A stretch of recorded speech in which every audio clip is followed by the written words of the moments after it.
Je m'appelle Mélodie Nelson, je suis chroniqueuse pour différents médias, maman à la maison et travailleuse du sexe.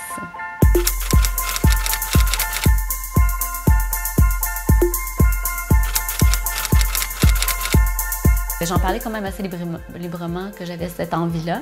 Ma cousine m'a présenté une amie qui était escorte et c'est comme ça que je suis embarquée dans l'industrie. Je ne voulais pas avoir à expliquer mon choix, je ne voulais pas à expliquer mon travail et ça m'a vraiment isolée. Et c'était ce qui a été le plus difficile dans mes débuts dans l'industrie, c'est vraiment l'isolement. J'ai laissé tomber une à une mes amies parce que je voulais pas leur mentir. Alors au lieu de leur mentir, je leur parlais juste plus. Puis c'est vraiment difficile. Mes meilleures amies, c'était rendu les revues à potins que j'allais acheter le vendredi après avoir travaillé. C'est très frustrant de se voir comparer à une pointe de pizza qu'on peut commander. C'est incroyablement frustrant de voir tout le temps la même banque d'images pour parler du travail du sexe. Dès qu'on parle de travail du sexe, on a la même image. Rouge à lèvres rouge, bas résé. En fait, souvent, on est juste des jambes et des talons hauts dans une rue.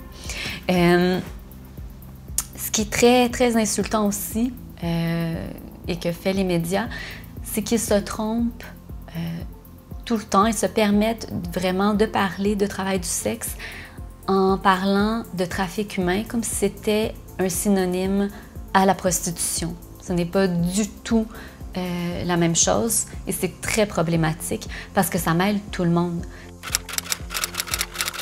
Ce qu'on veut, c'est la décriminalisation parce qu'il n'y a aucune loi qui nous protège pendant que le travail du sexe est criminalisé.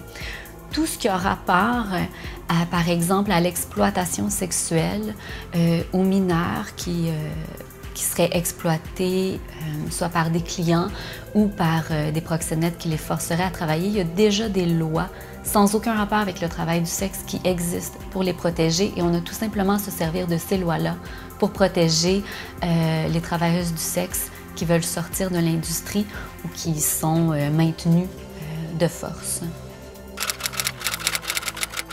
Le féminisme s'est beaucoup battu pour la libre disposition du corps des femmes, puis aussi pour la nécessité d'être à l'écoute de la parole des femmes. Et ça ne se produit pas avec le mouvement des travailleuses du sexe.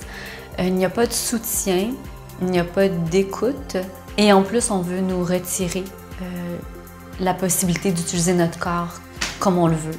Refuser le travail à quiconque et à une femme n'est pas cohérent et ne peut pas être un geste féministe. Si on regarde les faits, les travailleuses du sexe veulent travailler, veulent la sécurité, veulent des droits, veulent la dignité.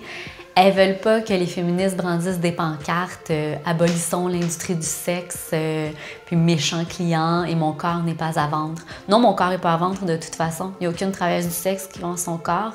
On vend des services sexuels, puis parfois, ça va même pas jusqu'à l'offre de services sexuels. C'est vraiment une écoute, une présence.